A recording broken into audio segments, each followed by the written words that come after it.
সংস্কার করেন, কোথায় সংস্কার করবেন বলেন না। আমরা তো আমাদের দলের পক্ষ থেকে শুধু আমাদের দল না, আমাদের আন্দোলনের সকল দল আলোচনা করে আপনাদের 31 দফা দিয়েছে। এর বাইরে কিছু থাকলে বলেন, আমরা তো মানা করি নাই, কিন্তু একটা কথা বলছি যে আল্লাহর রাস্তে নির্বাচন 3 মাস পরে করতে চান না 6 মাস করতে চান না 9 মাস পরে করতে চান, একটা রোড ম্যাপ দেন। যদি রোড ম্যাপ দেন তাহলে জনগণ নির্বাচনের রোড ম্যাপে সেদিকে নেমে যাবে, তাহলে ষড়যন্ত্র চক্রান্ত এগুলো দূর হবে, ষড়যন্ত্র চক্রান্ত দূর হবে। আজকে বারবার কথা নাই বার্তা নাই, ওই হিন্দুদের ধর্ম নিয়ে বিভিন্ন দাবি দাওয়া নিয়ে আন্দোলন শুরু কারা করে আমরা জানি না। সব এগুলো করতেছে আওয়ামী লীগ ছাত্রলীগ। তাহলে কেন তাদের প্রতিহত করেন না? কিভাবে করবে?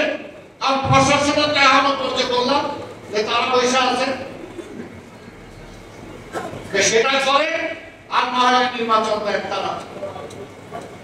আমরা তো বলি নাই যে 3 মাসের মধ্যে নির্বাচন দেয়। সংস্কার করে, এগুলো সংস্কার করে যে মাফিয়াদের হাত থেকে সড়ককে এখনো আপনি নিরাপদ করতে পারেন না। ওই মাফিয়াদের ঘরে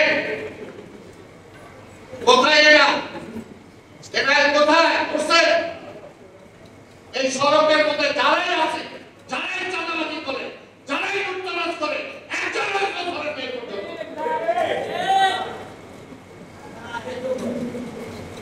সেগুলো ধরে আজকে ব্যাংক খায় ফেলছে, তাদেরকে ধরেন।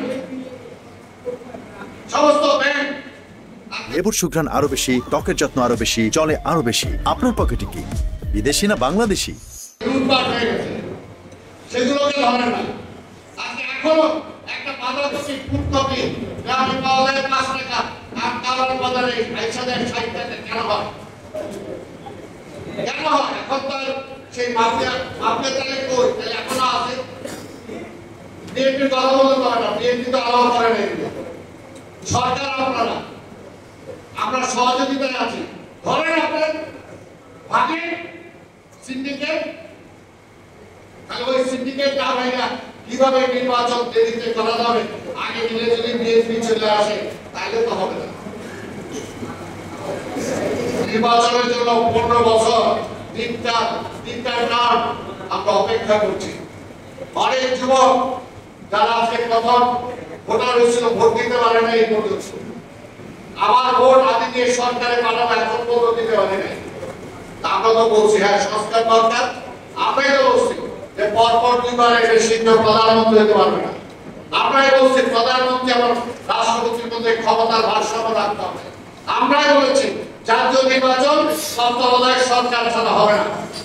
এই কয়টা সংস্কার করে দেখেন না যে পরবর্তী সরকার আর ফ্যাসিস্ট হতে পারবে না, ফ্যাসিস্ট হতে পারবে না। এর বাইরে করেন। আমরা তো বলছি বিএনপির পক্ষ থেকে আমরা আপনারাও চাই, আমরা সেখানে ইলিয়াস কাঞ্চন নির্বাচন করুক আর না করুক, সংস্কৃতি সংগঠনের জন্য আজকে নিরাপদ সড়কের জন্য সেও পার্লামেন্টে যাবে, তার বক্তব্য সেখানে